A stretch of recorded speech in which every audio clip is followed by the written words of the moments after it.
Avec vous sur Sud Radio pour les débats. On est ensemble jusqu'à midi avec aujourd'hui Dominique de Montvalon. Bonjour Dominique. Bonjour. Serge Groix, vous êtes journaliste politique, éditorialiste. Pierre Jacquemin, rédacteur en chef de la revue Regard. Bonjour. Votre livre Dessine-moi un pangolin et non pas un congolin. Mais j'ai les mots qui se mélangent moi. Un pangolin qui est paru aux éditions du Diable Vauvert. Et Arnaud Benedetti, professeur à la Sorbonne, spécialiste en communication politique et rédacteur en chef de la revue Politique et Parlementaire. Bonjour à vous. Et on attend Serge Groix, maire LR d'Orléans, qui vient de publier Assez de mots, des actes, comment rétablir la sécurité, qui est paru chez Vérone Éditions. On va parler du prix de l'essence, un chèque carburant ou plutôt une baisse des taxes qui profiterait à tout le monde. Les éoliennes, le sujet qui s'invite dans la campagne. Et puis la France est-elle à droite? Cette question qu'on vous pose ce matin. 0826 300 300, vous avez évidemment la parole comme tous les jours. Coup de gueule, coup de cœur, tour de table. On va commencer avec la culture en ce lundi matin et avec vous, Arnaud Benedetti. Ouais, j'ai cherché un coup de gueule, mais bon, j'ai décidé de bien commencer ma semaine. Oui. Voilà, mais parfois il faut être positif. Non, j'ai lu ce week-end le dernier roman de Patrick Modiano, Chevreuse. C'est un formidable écrivain. Enfin bon, je trouve personnellement, mais c'est toujours la même histoire que l'on lit et on se laisse toujours finalement captiver par ce style qui est à la fois simple et cette forme qui est grave, cette recherche du temps perdu avec des personnages un peu, comment dire, clair-obscurs, dont on se demande d'ailleurs s'ils ont vraiment existé. C'est quand même un formidable écrivain qui, depuis finalement près de 40 ans, maintenant régulièrement nous abonde en œuvres qui sont des œuvres qui montrent que la littérature, et la littérature française est une grande littérature. Il ne faut pas oublier qu'il a été prix Nobel il y a maintenant quelques années. Voilà. Donc je le recommande pour ceux et celles qui aiment Modiano. Ils n'auront pas de surprise, mais ils auront une très bonne surprise. Alors, notre libraire préféré, Gérard Collard, n'a pas du tout aimé, et il a eu cette phrase très dure en disant il faudrait dire à Patrick Modiano qu'il est mort. Ce qui est terrible, mais en gros qu'il fait toujours le même roman, et que c'était assez ennuyeux. Mais après, je pense que ceux qui aiment Modiano retrouveront sa petite musique. Vous aimez Modiano, non? Je ne suis pas un connaisseur de Modiano, j'avais lu le roman qui lui avait valu le prix Nobel. Mais Dominique, vous, on reste dans la culture en ce lundi matin. Je dis un mot sur Modiano pour dire que c'est un personnage formidable qui peut-être se répète encore. Quel sens ça a de dire d'un auteur? Quel sens ça a de dire d'un auteur qui revient sur des thèmes fondamentaux qui l'ont structuré? Mais un peu moins qu'avant, mais toujours pudique, secret et presque silencieux devant un micro. Il doit se forcer pour... Enfin, c'est devant la page blanche qu'il est génial. Timide. Bon. Timide. Ça vous a plu? Oui, alors moi, je ne sais pas si c'est culture ou pas. Je proposais un coup de cœur pour le film de François Ozon sur les agressions sexuelles dans l'Église, un film qui s'appelle Grâce à Dieu. On ne va pas dire d'où vient l'expression, mais enfin bon, restons sur l'essentiel. Alors, le film est sorti en 2019. Mais je l'évoque parce que j'ai vu qu'il était programmé ce soir sur France 2. Et c'est un film formidable, pudique et fort, et qui en quelque sorte annonce à sa façon. Enfin, je ne veux pas réécrire l'histoire, mais le rapport de la commission Sauvé dont on a pris connaissance il y a une huitaine de jours. Je n'ai qu'un vœu à ajouter, parce que je dois dire, je n'hésite pas à le dire, je me méfie de France 2. J'espère que le débat qui est programmé derrière sera dans la tonalité de ce film. Tout est dit avec pudeur, avec force, c'est extrêmement dérangeant, c'est marquant. J'espère que ce sera ça et pas des amalgames. Mais bon, voilà, pas de procès d'intention. Donc je dis, le film de François Ozon, pour ceux qui ne l'ont pas vu, il est sur France 2 ce soir. J'ai aucune... Non, mais c'est un très beau film, effectivement. C'est un film très fort, très fort. Pierre Jacquemin, c'est un coup de gueule. Oui. Un coup de gueule pour commencer la semaine qui a mal fini pour moi hier soir en l'occurrence, pour moi et pour beaucoup de monde qui manifestait hier pour les commémorations du 17 octobre 1961. Vous savez, ce massacre d'État suite à une manifestation de travailleurs algériens. Emmanuel Macron s'était engagé à faire des commémorations nationales, ce qu'il a fait. Il a reconnu un crime inexcusable. Il n'est pas allé, à mon sens, assez loin dans la reconnaissance de ce que devait être une prise de parole 60 ans après d'un crime d'État. Il n'a pas prononcé le terme. Il a préféré renvoyer la responsabilité au préfet Maurice Papon de l'époque. Mais ce qui m'a le plus choqué finalement, c'est le fait que le préfet de Paris de police, Monsieur Lallemand, soit allé justement sur le pont Saint-Michel pour rendre hommage, comme il l'a dit, aux victimes de ce massacre. Et que je trouve qu'il y a une forme de cynisme de sa part. Lui, dont on ne peut pas dire qu'il ait été un grand pacificateur des grandes mobilisations qui ont eu lieu à Paris. Par ailleurs, lui qui a remis en selle les voltigeurs, vous savez, c'est ce groupe... ils ne s'appellent pas les voltigeurs, ils n'ont pas tout à fait le même rôle non plus. C'est quand même lui qui a remis ce principe-là des motards qui arrivent en fin de manifestation de parcours. Bref, beaucoup de cynisme dans tout ça, et d'autant plus de cynisme que les manifestants n'ont même pas pu se rendre là où tout le monde va depuis 60 ans pour commémorer justement ces morts, ces victimes, et aussi les disparus, parce qu'il y a aussi beaucoup de familles qui ont cette peine de ne pas avoir retrouvé les corps de leurs proches. Et la police a empêché hier justement les manifestants de se rendre sur le pont Saint-Michel pour justement faire ce que tout le monde fait depuis tout le temps. Il est préfet de police, donc il est tenu d'être dans des manifestations officielles. Ah bon ? Et d'accord qu'il soit à côté de la maire de Paris, qu'il soit à côté du président de la République, parce qu'il est le préfet de Paris, d'accord, mais que lui seul aille se reposer sur cette plaque commémorative de tous ces morts... je trouve qu'il y a beaucoup de cynisme. Et écoutez bien ce que je dis, il y a du cynisme, d'autant plus que ça a empêché tous ces militants, des associations, des individus, des particuliers qui viennent chaque année sur ce pont, qui n'ont pas pu se retrouver sur ce pont parce que la police a empêché les manifestants de déposer des fleurs dans la Seine. Et ça, je trouve que c'est une marque de grand cynisme. De cette non, mais moi, plus largement, c'est la relation de la France de Macron avec l'Algérie. À la guerre d'Algérie et à l'histoire de la France en Algérie et l'histoire de l'Algérie. Moi, je veux bien qu'on regarde l'histoire en face, avec lucidité. Je suis favorable, je trouve que c'est absolument indispensable et que les historiens doivent faire ce travail. Mais il faut le faire jusqu'au bout.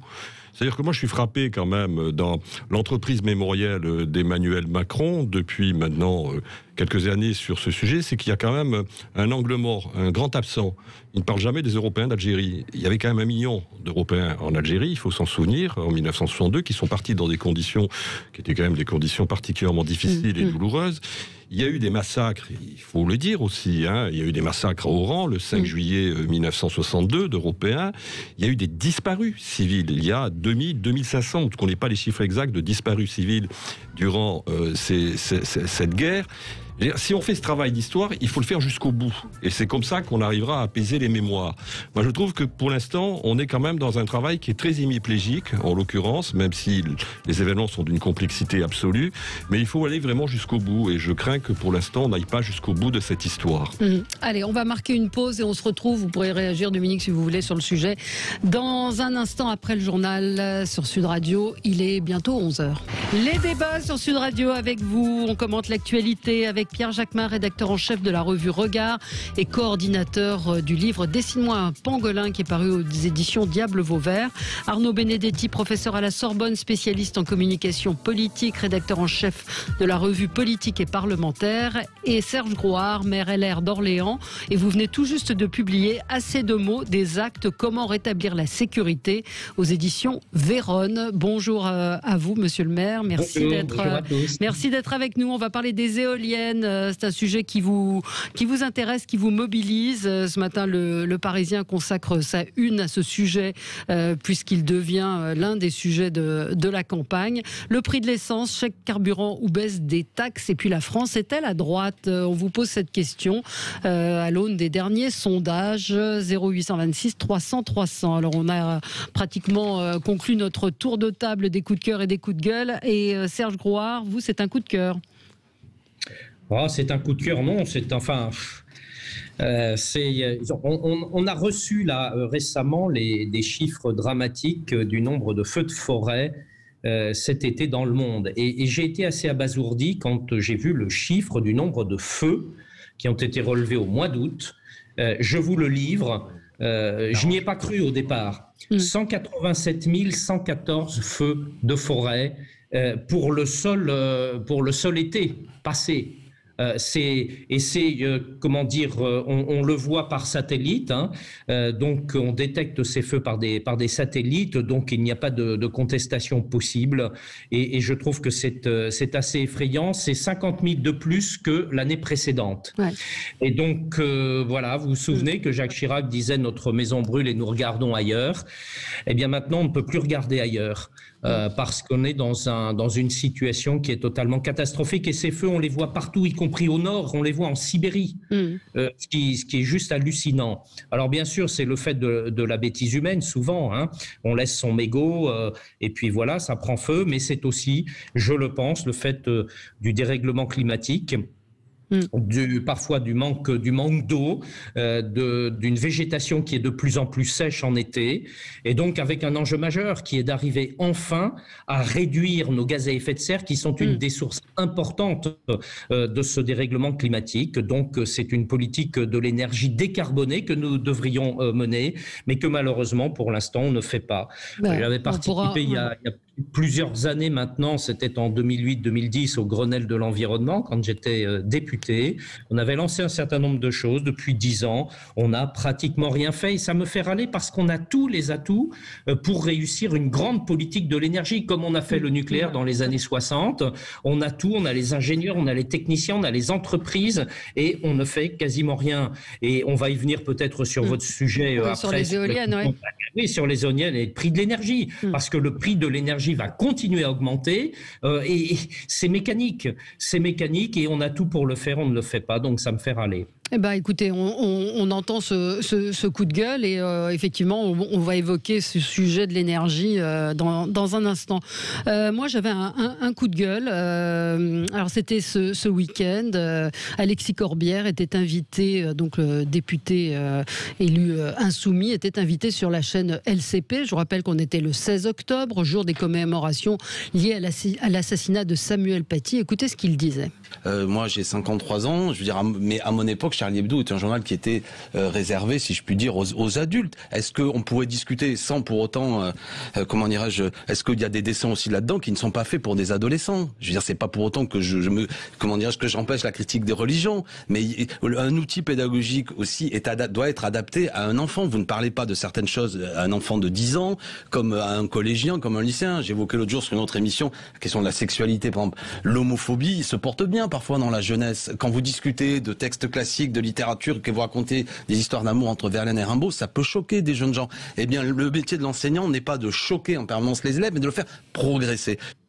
Voilà, donc avalanche de réactions évidemment sur les réseaux. Il s'est défendu, il a répondu, Alexis Corbière, en disant « Je ne parlais pas de Samuel Paty ». Marie Cabrette, donc, qui elle est liée à Charlie Hebdo, dit donc « Le jour de la commémoration de Samuel Paty, émission consacrée à Samuel Paty, Alexis Corbière ne visait pas le choix de Samuel Paty de montrer les dessins de Charlie, expliquer, déconstruire les préjugés, arguments honteux ». Moi, j'ai été très choquée par ses propos, parce qu'on a senti, j'ai regardé la séquence en entier, qu'Alexis Corbière marchait sur des œufs en voulant ménager certainement un certain électorat. J'ai trouvé ces propos complètement déments, quoi. Comment est-ce que quelqu'un de gauche, France Insoumise, peut légitimer d'une certaine manière qu'on ne puisse pas montrer des caricatures sous prétexte qu'on peut choquer, ou parler de Verlaine et de Rimbaud sous prétexte qu'on peut choquer en parlant d'homosexualité à l'école? Enfin, c'est plutôt des propos totalement réactionnaires, non, Pierre Jacquemin, vous qui... Je sais pas pourquoi vous me parlez. Bah non, mais vous qui... Voilà, moi, je veux dire... Qu'est-ce qu'on veut faire dire à Alexis Corbière quand on dit ça? Qu'est-ce que ça veut dire? Ça veut dire qu'Alexis Corbière accepterait ou l'idée que Samuel Paty était un mauvais enseignant et qu'il n'aurait pas dû montrer ses caricatures? Je ne le crois pas. Et par ailleurs, il s'est expliqué, Alexis Corbière, certes, sans doute, ses propos sont maladroits, non pas pour la raison de Samuel Paty, parce que je crois qu'il s'est expliqué là-dessus, mais pour la raison qui serait de dire qu'aujourd'hui, la jeunesse ne serait pas en capacité d'entendre ce qu'est un couple homosexuel et qu'on ne pourrait pas dire. Mais c'est gravissime, vous n'êtes pas d'accord? Oui, alors, il y a deux choses dans votre critique, Valérie, je crois. Il y a le fait de dire que, sans doute, ce qu'il a voulu dire, c'est que Samuel Paty n'était pas un bon enseignant. Je pense que c'est faux et il l'a redit. C'est pas ça, c'est pas tellement ça. Et il y a l'autre partie qui n'a rien à voir avec Samuel Paty, qui est les conditions dans lesquelles les enseignants exercent. Et pour lui, visiblement, et avec une forme de maladresse, parce que je ne peux pas croire qu'Alexis Corbière Corbière pense cela, qui serait de dire qu'aujourd'hui les enseignants ne seraient pas en capacité de dire qu'il existe de l'homosexualité, que Verlaine et Rimbaud étaient un couple homosexuel. Ça, je ne le crois pas.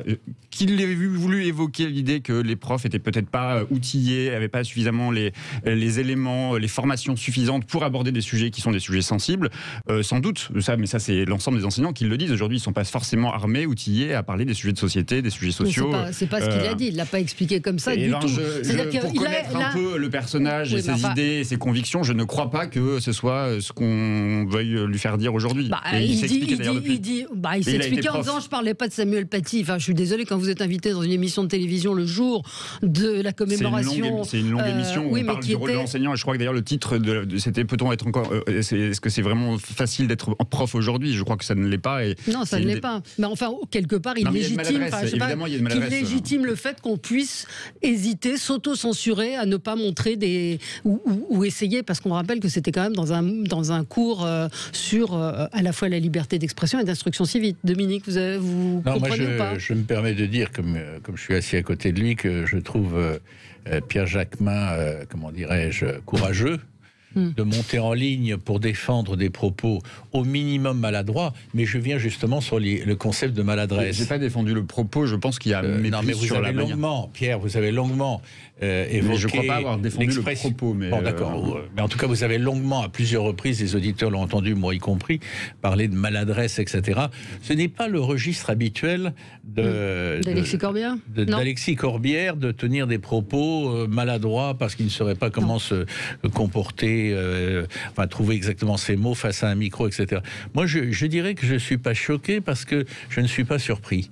Alexis Corbière est un homme talentueux, mais qui est complètement marginal idéologiquement. Enfin, en tout cas, je veux le croire, à l'intérieur de la France insoumise. Il est toujours dans des positions avant-gardistes, mais qui le situent, je ne veux pas mettre de l'huile sur le feu, mais enfin, en tout cas, qui le situe ailleurs que dans le champ classique républicain et de la défense de la laïcité, auquel toute la gauche, dont le camarade Mélenchon a été très longtemps un des héros sur ce terrain-là.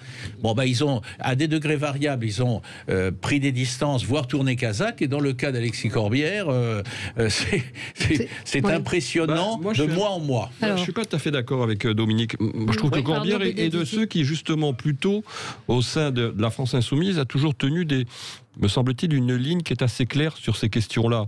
D'où la surprise, finalement, des propos qu'il a pu tenir il y a 24 heures, qu'il faut mettre sur le compte, évidemment, d'une maladresse.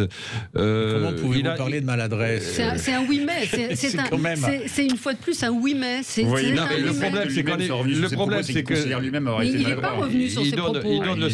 Il donne le sentiment de relayer une critique insidieuse qui s'est développée depuis maintenant quasiment, hélas, ces événements tragiques, que, in fine, Samuel Paty aurait eu une attitude provocatrice dans la présentation de ces caricatures. Donc ça, en effet, c'est à minima maladroit. Au pire, c'est une faute. Mais moi, ce qui est vrai, c'est que malgré tout, on peut le voir, c'est qu'il y a un doute qui s'est instillé. Et ça, c'est grave, je trouve, qu'on puisse encore discuter de la pertinence ou non de pouvoir discuter librement de ce type de sujet dans l'espace éducatif. Le doute, il profite, qu'on le veuille ou non, politiquement, à ceux qui aujourd'hui remettent en cause notre système de valeurs. Et ça, je trouve ça assez grave. Finalement, ça veut dire qu'on n'a quand même pas tiré tout à fait les enseignements de cette tragédie. Je le crains. Il dit, Alexis Corbière, et je vous donne la parole après ça, je vois, tout support pédagogique doit être adapté aux élèves, ça c'est sa justification, en fonction de leur âge. Mais enfin, pardon, c'est l'eau ça mouille, le feu ça brûle. Enfin, évidemment, la liberté de conscience et donc celle de critiquer les religions doit être enseignée à l'école avec finesse. Avec finesse, c'est le oui mais. Il n'a pas besoin d'ajouter avec finesse. Enfin, on va pas.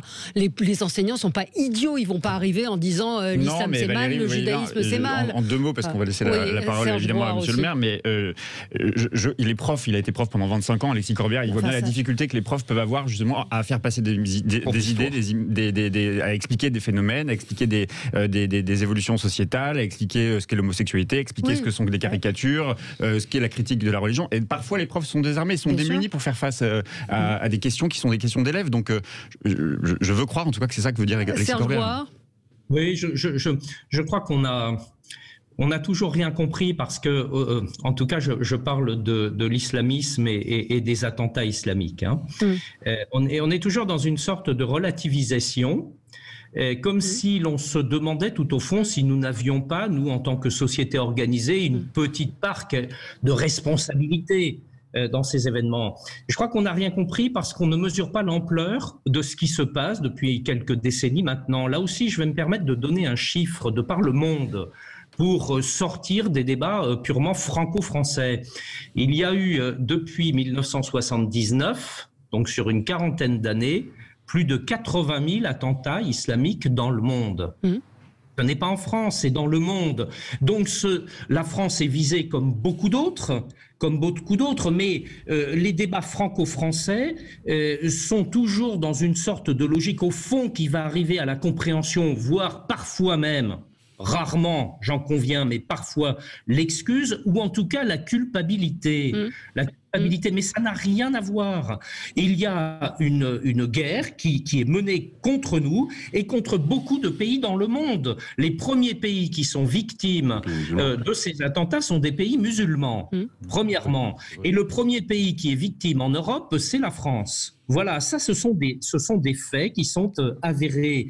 Donc, tant que l'on sera dans ce débat qui s'interroge, on ne pourra pas trouver les solutions de lutte contre cet islamisme qui nous pourrit la vie maintenant depuis des décennies. Voilà. Et le jour où l'on commémore, comme vous le disiez, la mort de Samuel Paty, il y a une indécence, je le trouve, et je partage, ce n'est pas une maladresse, c'est une indécence. Alors, tout le monde peut, après, avoir des propos qui dépassent sa pensée, mais encore faut-il les corriger clairement à l'issue.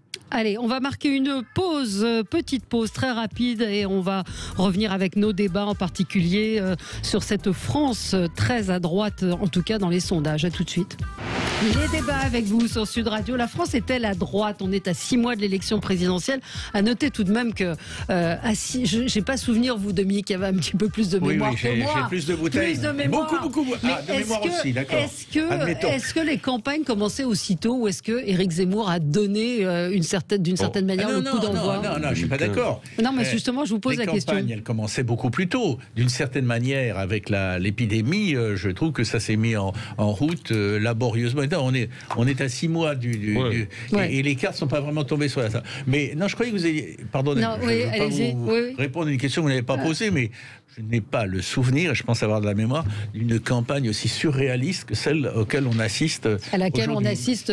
Mais c'est incroyable. On est à 6 mois du scrutin, mais qu'est-ce qui va se produire? Qui va être candidat? Qui ne va pas l'être? Pourquoi c'est surréaliste? Qu'est-ce qu'il y a de plus surréaliste que les précédentes? Parce que non, mais les précédentes, Macron, personne ne s'y attendait. 2017, c'était pas mal. Non, mais on est dans le classique là. Le torpillage de Fillon, c'était pas classique quand même. Qu'est-ce qui vous frappe dans cette campagne-là, Dominique de Montvalon? Que je suis... alors, s'il n'y avait que moi, ça n'aurait strictement aucun intérêt, mais j'ai l'impression qu'on doit être nombreux dans ce cas. Je suis absolument incapable, au jour d'aujourd'hui, de dire sérieusement, ne serait-ce que qui seront les deux au second tour du scrutin. Et je n'exclus rien pour aucun des deux, dont tout le monde dit, à 98%, disait il y a 6 mois, c'est évidemment, en se désolant bien entendu, c'est évidemment Macron et Marine Le Pen. Ça peut être l'un des deux, ça peut être les deux, ça peut être l'un des deux, ça peut être ni l'un ni l'autre. On est à 6 mois du scrutin. On est à 6 mois du scrutin. Donc Marine Le Pen, Éric Zemmour, Xavier Bertrand qui sont dans un mouchoir de poche pour a priori affronter Emmanuel Macron. Et c'est vrai que si on additionne les voix de Le Pen et de Zemmour, on arrive à 33% de suffrage potentiel. Je ne sais pas si mathématiquement... plus les 2% de Dupont-Aignan. Plus Dupont-Aignan, absolument. Donc c'est une France qui a toujours été à droite, mais qui l'est, et une gauche qui n'est... Je dis juste ça d'une phrase, mais sans rentrer dans les spéculations. On présente en général la question en disant mais qui va des deux, Zemmour et Marine Le Pen, qui va se désister pour l'autre? C'est pas du tout ça le problème. Si Marine Le Pen fléchit, voire s'effondre, enfin en tout cas fléchit gravement, personne n'imagine qu'elle va devenir candidate au poste de Premier ministre si Zemmour est élu. C'est les électeurs qui auront choisi. Donc on est dans une situation, mais ça vaut aussi dans l'autre sens. Une France très à droite. Alors, la France a toujours été à droite. La France est visiblement surtout très abstentionniste pour le moment. On voit bien qu'il y a une grande partie des Français, je pense notamment aux Français les plus précaires ou ceux qui vivent beaucoup dans les quartiers populaires, sont encore totalement désintéressés. D'ailleurs, les sondeurs le disent, qu'il y a sans doute, peut-être, la prochaine élection présidentielle verra un chiffre de participation sans doute inédit. On verra. Peut-être que la campagne va changer de ton et peut-être qu'elle va finir par intéresser les Français. Mais ce dont je suis sûr, c'est qu'il y a une espèce d'extrême droitisation du débat public, mais surtout une extrême droitisation de la droite aujourd'hui. On voit bien comment aujourd'hui chacun des candidats à droite, de la droite, que ce soit Valérie Pécresse, Xavier Bertrand, Monsieur Barnier, assez étonnamment, qui court sur les propositions d'Éric Zemmour, qui lui-même a réussi ce premier pari. Je ne sais pas s'il sera candidat ou pas, mais il a au moins réussi une chose, et c'est un succès pour lui, c'est d'avoir imposé ses thèmes dans le débat public. Et tout le monde aujourd'hui, vous écoutez toutes les matinales de chaque jour, tout le monde est interrogé sur la dernière phrase d'Éric Zemmour. Donc là, c'est une victoire de cette droite-là, de cette droite radicale, de cette extrême droite même, je pense, parce qu'on peut l'appeler comme celle-là, comme ça, pour Éric Zemmour. Et je pense que c'est pour ça que je dis, je ne sais pas si la France est à droite, je ne le crois pas. En revanche, il y a une extrême droitisation de la droite, c'est une certitude. Alors, Serge Grouard.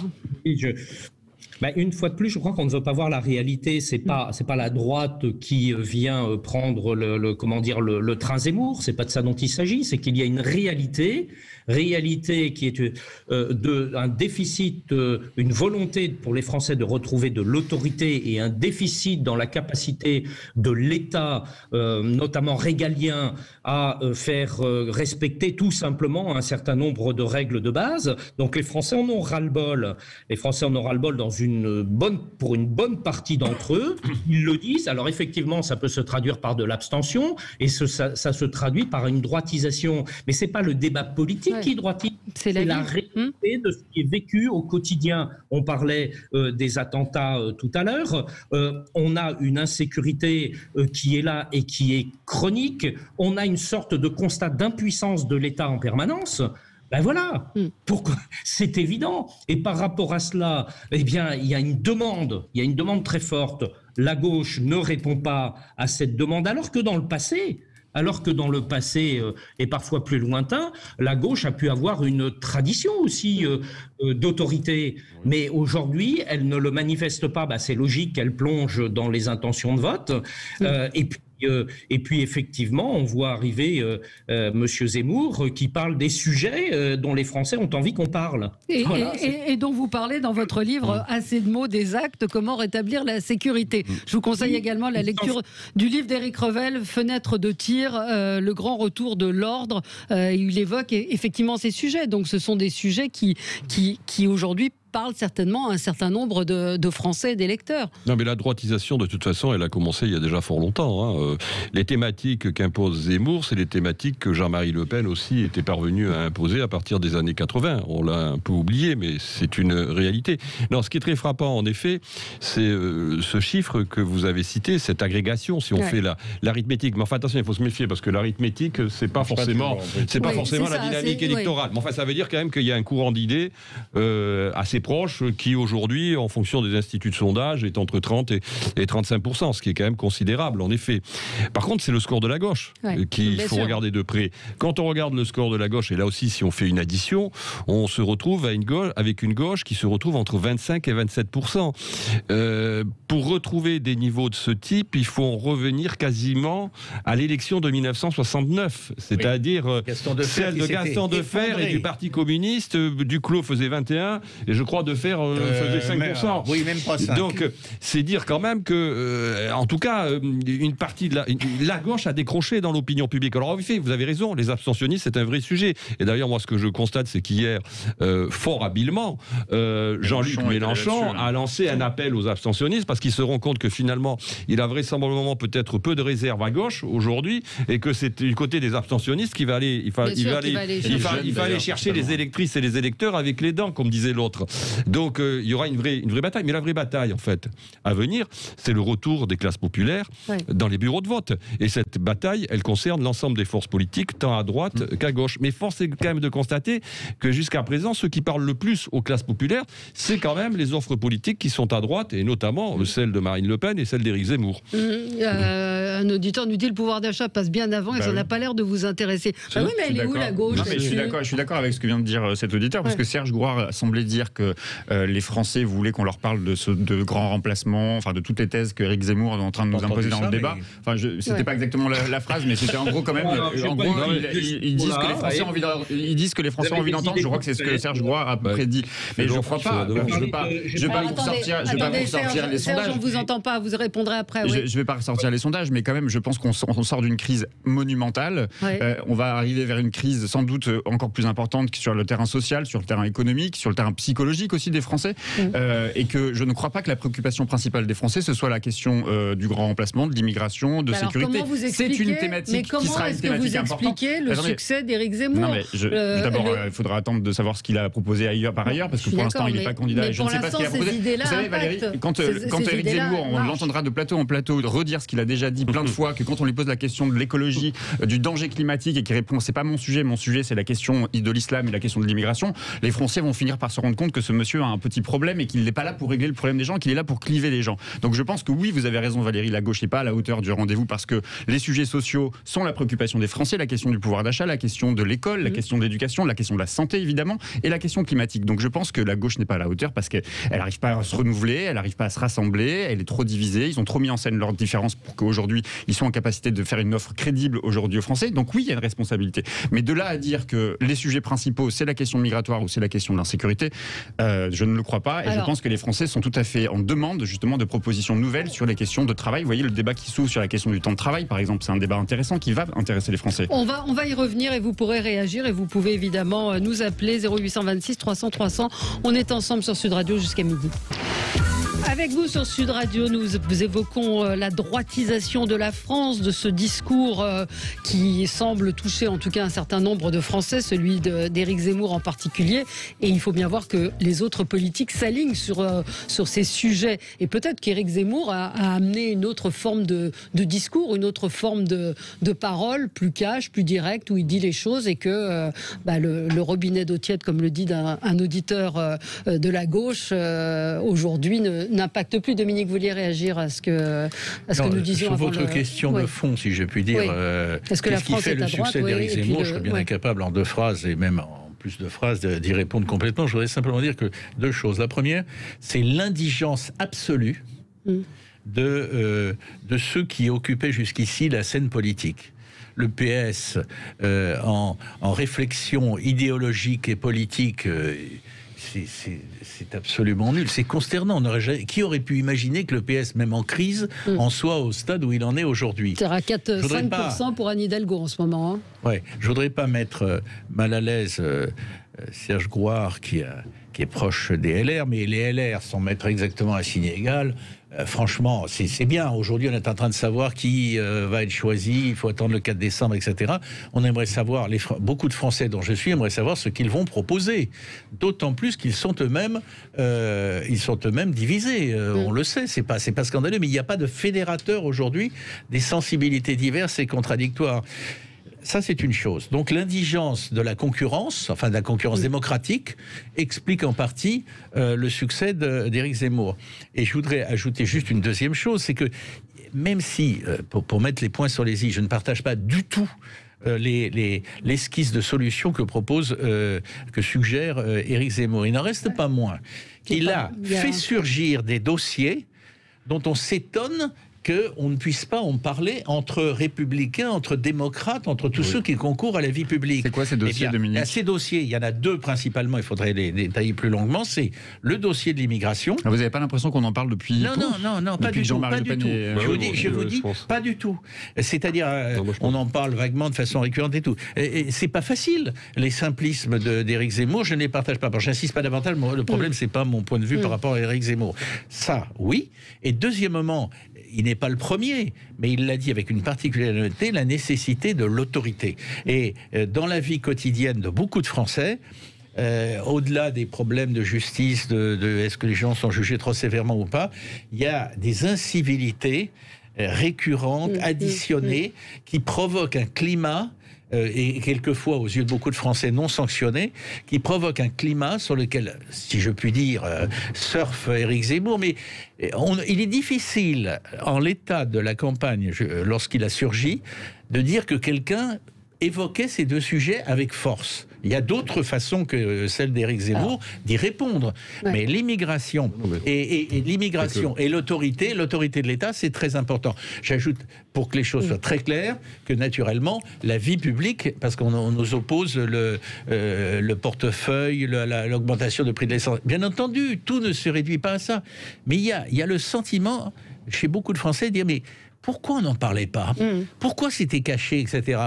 Il y a une interrogation. Il y a une interrogation. Serge Groix. Je veux dire là-dessus parce que c'est effectivement intéressant. On en parlait, mais on n'avait pas la parole. Moi, je l'ai vécu. Je suis élu maire d'Orléans j'ai été élu en 2001. Les questions de sécurité, je les ai traitées. C'était le thème majeur de l'élection de 2001. On les a traitées. Mais on s'est fait totalement ostraciser, pour ne pas dire injurier. Par qui ? Par qui ? Par une strate politico-médiatique qui en permanence vous dénonce comme très méchant, voire facho pour dire les choses. Mais quand j'ai pris un certain nombre de mesures dès 2001, y compris en vous emmenant devant la justice, parce que c'est ce que j'ai subi en 2001-2002. Donc il y avait cette volonté d'ostraciser, mais on en parlait effectivement, sauf que c'était refusé dans le débat national. Voilà. Et là, aujourd'hui, on a le mérite d'en parler. Je voudrais répondre également à Pierre Jacquemin sur ce qu'il a dit. D'abord, il me fait parler, je n'aime pas cela, je n'ai pas parlé de grand remplacement. C'est lui qui en parle, c'est peut-être son obsession, ce n'est pas la mienne. C'est l'obsession d'Éric Zemmour que vous avez, pour lequel vous avez, semble-t-il, dit que les Français étaient en attente de ce discours-là. Non, en attente d'autorité. Vous voyez, c'est ça qui est terrible, c'est qu'on ne peut pas discuter, et vous aviez raison de le dire tout à l'heure, Dominique, on ne peut pas discuter sereinement de sujets qui touchent les Français et pour lesquels ils attendent des réponses.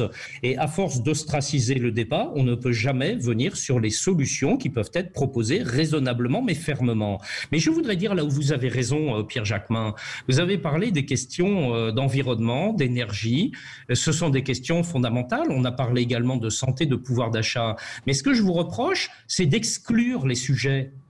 Tous ces sujets se posent. Mais vous avez raison, on est d'accord. On est d'accord.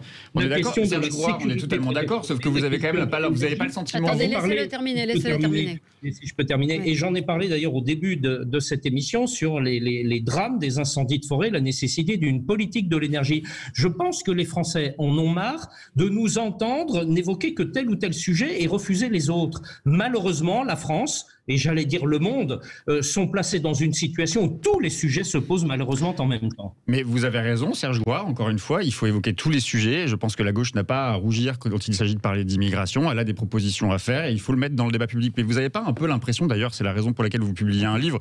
Vous ne publiez pas un livre sur la question sociale, vous ne publiez pas un livre sur les discriminations, vous ne publiez pas un livre sur la crise climatique, vous publiez un livre sur la question de la sécurité. Donc ce que je veux dire, c'est que c'est un point commun que vous avez avec la manière dont on pose le débat public aujourd'hui. Ça fait, je ne vais pas dire 10, 15, 20, 30 ans, mais ça fait quand même beaucoup d'années de matin au soir, on nous parle des incivilités, de l'insécurité, de l'immigration, et que ce sont ces thèmes qui sont imposés dans le débat public et que j'espérais qu'une droite s'impose dans le débat public et qui nous amène sur les terrains de la question du travail, la question du chômage, la question de la sécurité sociale.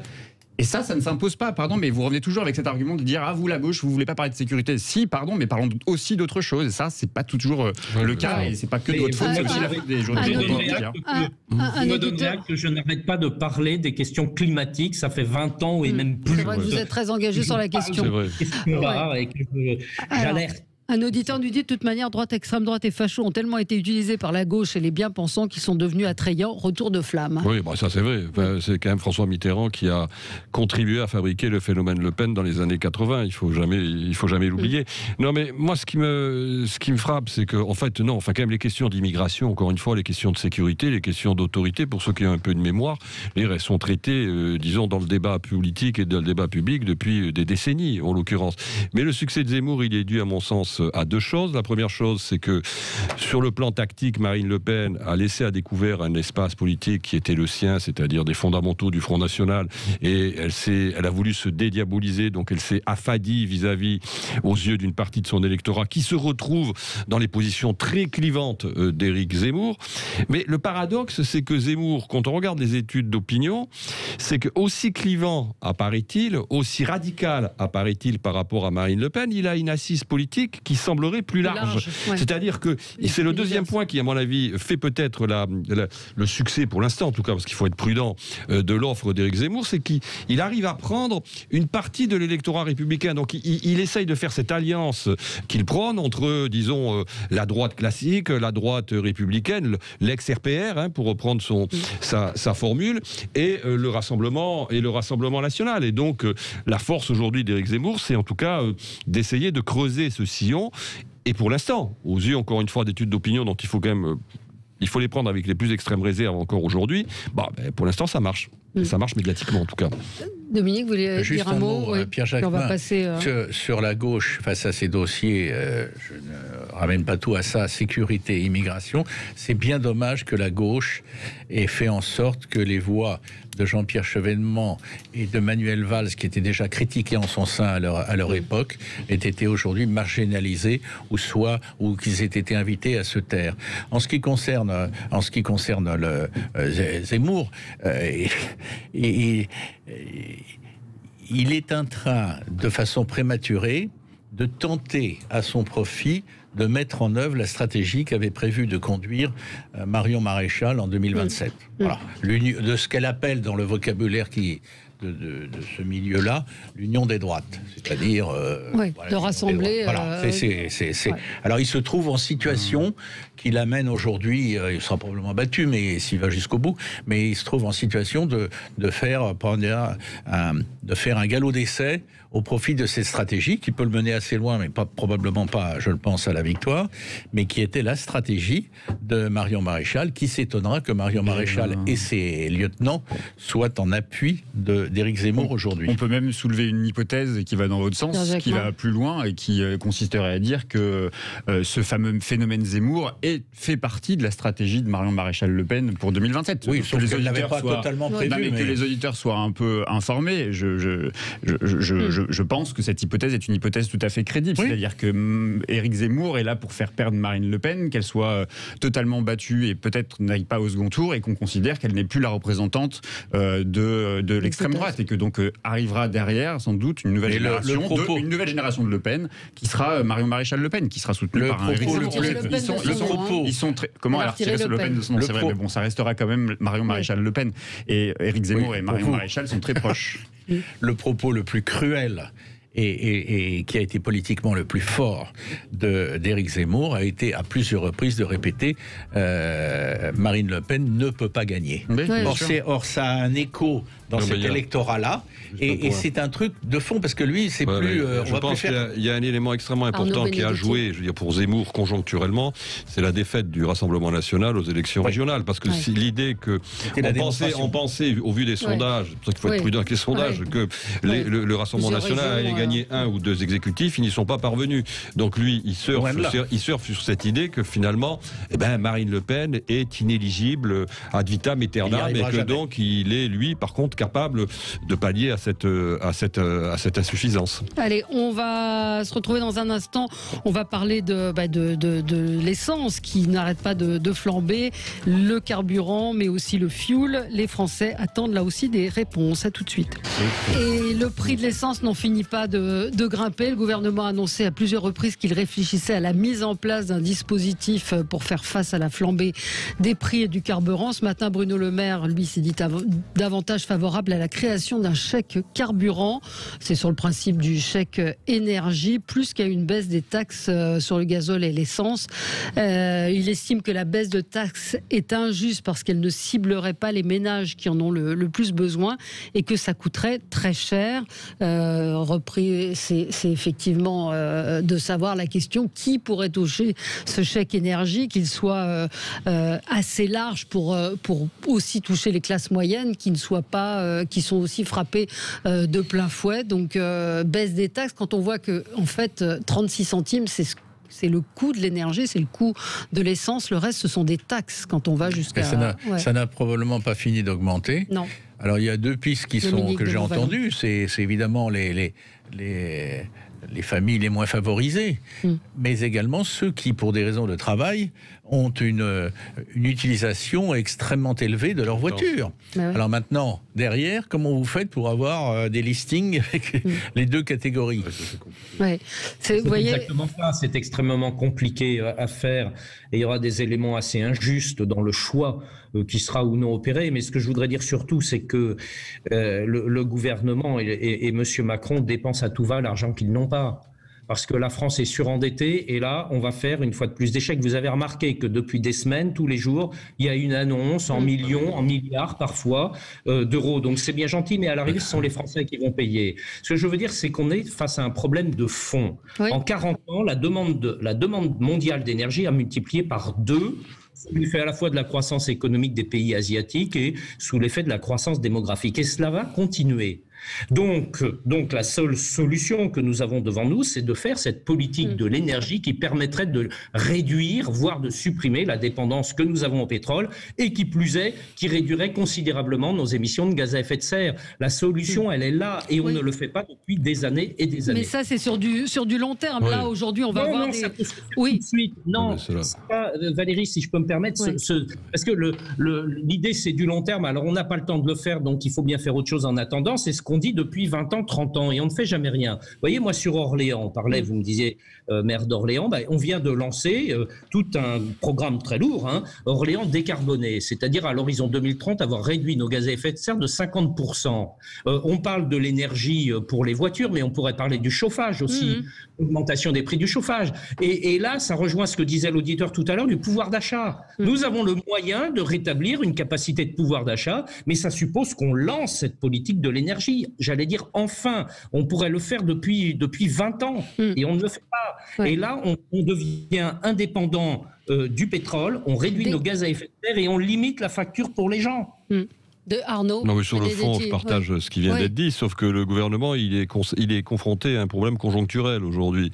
Il faut qu'il fasse face, il doit faire face à une hausse des prix à la pompe qui pèse sur le budget des ménages les plus modestes. Donc on peut considérer que la politique qu'il va mener, c'est une politique de chèque au moins jusqu'au mois d'avril, clairement, explicitement, d'autant plus qu'il a la mémoire de ce qui s'est passé il y a 3 ans avec les Gilets jaunes. Donc tout l'enjeu aujourd'hui, c'est d'éviter qu'un mouvement social se développe à quelques mois d'une élection présidentielle, ce que je ne crois pas d'ailleurs, parce que je pense que la temporalité politique fait que, comme on a une élection, disons, ça limite, les dynamiques de mobilisation. Là, il n'y a pas eu de mobilisation et que le grand dénouement, ce sera au moment de l'élection présidentielle. Mais enfin, aujourd'hui, on voit bien que c'est ça l'enjeu principal pour le gouvernement et l'exécutif. On a une auditrice en ligne avec nous, Marie, qui voulait témoigner. Bonjour Marie. Oui, bonjour. Bonjour. Bonjour l'équipe. Oui, moi je voulais témoigner parce que, alors c'est sûr que aider les ménages les plus défavorisés, bien sûr, ceux qui ont des enfants, ceux qui bossent, ceux qui ont des petits revenus, mais attention, il ne faut pas oublier les retraités aussi, oui. Parce que les retraités qui ont des petits moyens, qui vont aider leurs enfants, qui vont voir leurs petits-enfants, là, ça commence à devenir un peu difficile. Oui, ce sera sûrement sur le revenu. Vous déplacez beaucoup en voiture, Marie ? Ah oui, moi j'ai deux fils, un à Toulouse, un à Bordeaux. Moi j'habite à Pau et je vais très souvent garder mes petits-enfants, bien sûr. Mais après, ça va se faire sur les revenus. Je pense que si vous avez une retraite... Pour les petites retraites, c'est ce que je dis. Ouais. Bah, c'est certainement... parce qu'on a des retraites... très faibles. Voilà, oui, bien sûr. Mais effectivement, il faudra que ça... Pour l'instant, on ne connaît pas... Merci de nous avoir appelés. On ne connaît pas les contours de ce chèque énergie. Mais Xavier me dit, en fait, comme d'habitude, ce sera pour les seuls ménages dits défavorisés et qui finissent par être mieux lotis que beaucoup de couches des classes moyennes qui sont soi-disant trop riches pour avoir droit à une aide et pas assez pour s'en sortir entre impôts et augmentation des prix. Il y a cette classe moyenne qui est souvent oubliée de ces aides. Alors, je crois que Xavier reprend une idée reçue qui consisterait à dire que le cumul des aides sociales ferait que les plus précaires d'entre nous vivraient mieux qu'une partie de la classe moyenne. Il y a plein d'études qui montrent d'abord que les plus précaires souvent ne recourent pas aux aides qui leur sont proposées. Souvent, ceux qui pourraient prétendre au RSA ne le demandent pas. Je crois qu'il y a 50% d'entre eux. Ceux qui prétendent au chômage, pour beaucoup d'entre eux, ne le demandent pas non plus. Donc, il faudrait éviter justement d'opposer justement les Français qui vivent dans des conditions soit en classe moyenne, soit les plus précaires. Mais le sujet, je pense qu'il n'est pas là. Le sujet, il est qu'on va vivre dans les prochaines semaines, dans les prochains mois, les Français vont vivre une période difficile. On n'a pas parlé, mais il y a aussi ces augmentations du gaz, de l'électricité, que là aussi, par cynisme, le Premier ministre a annoncé qu'il bloquerait les prix jusqu'en avril. Jusqu'en avril. Hein, ça faut pas déconner quand même. C'est le printemps en avril. Oui, c'est le printemps, bien sûr. On arrête l'électricité, tout ça, tout va bien. Donc il y a une part de cynisme. Mais pour répondre à Monsieur le maire d'Orléans, je trouvais que il y avait une nécessité effectivement d'envisager les choses sur le long terme. Mais je pense que ces idées de court terme, comment on fait en sorte de tenir les Français avec des chèques, c'est une bonne idée. Je pense que le ciblage est une bonne idée. Maintenant, je pense que c'est aussi une réflexion qu'on doit mener sur nos modes de consommation. Et je pense que là-dessus, il y a un manque de réflexion, il y a même un manque d'anticipation de la part de la classe politique à repenser. Je ne sais pas ce que vous faites exactement dans votre ville, par exemple, mais j'en ai parlé la semaine dernière ou il y a 2 semaines ici, par exemple, du droit à la vivre sans lumière, par exemple. Je ne sais pas si vous éteignez les lumières dans votre ville la nuit, mais par exemple, il y a tout un tas de consommation, la publicité, etc., qui consomme énormément. Et je pense que c'est des réflexions qui doivent être menées de manière assez urgente. Oui, mais là, sur le... Oui, monsieur le maire, Serge Groard. Nous avons engagé en début de cette année des assises de la transition écologique où tous ces thèmes, effectivement, ont été, identifiés et un certain nombre d'actions sont engagées, effectivement, dans ces logiques. Mais ça n'y suffira pas, c'est important, mais ça n'y suffira pas. Baisser les taxes, c'est impossible ? Ça coûterait trop cher. Ça coûte très cher, mais ça coûte très cher. Il y a une année, on avait baissé de 2 centimes. L'État avait décidé de baisser de 2 centimes, je crois, le prix de l'essence. Puis le risque, c'est que l'augmentation se poursuive et finalement absorbe ce qu'on gagne avec la baisse des taxes. Oui, c'est ce qui est mis en avant. Xavier nous dit, en tout cas, malgré ce que dit votre chroniqueur, je suis obligé de travailler comme plongeur en étant retraité. Je ne chaufferai pas cet hiver pour pouvoir et sans avoir certainement le chèque énergie. Il a raison et je l'entends et j'en suis bien conscient qu'il y a des milliers de personnes qui vivent dans cette situation-là, mais je ne pense pas que la responsabilité soit à côté de son voisin qui touche un minima social que lui ne toucherait pas. Le sujet, il n'est pas là. Le sujet, il est que l'État, aujourd'hui, est en capacité de faire en sorte qu'on puisse augmenter les salaires, qu'on puisse augmenter les minima sociaux, et il ne le fait pas. C'est là, aujourd'hui, d'où vient la responsabilité. Dominique. Juste un mot à propos des classes moyennes. Alors, évidemment, c'est une généralisation. Moi, je ne suis pas du tout d'accord avec ce que vient de dire. C'est une approche, Pierre Jacquemin.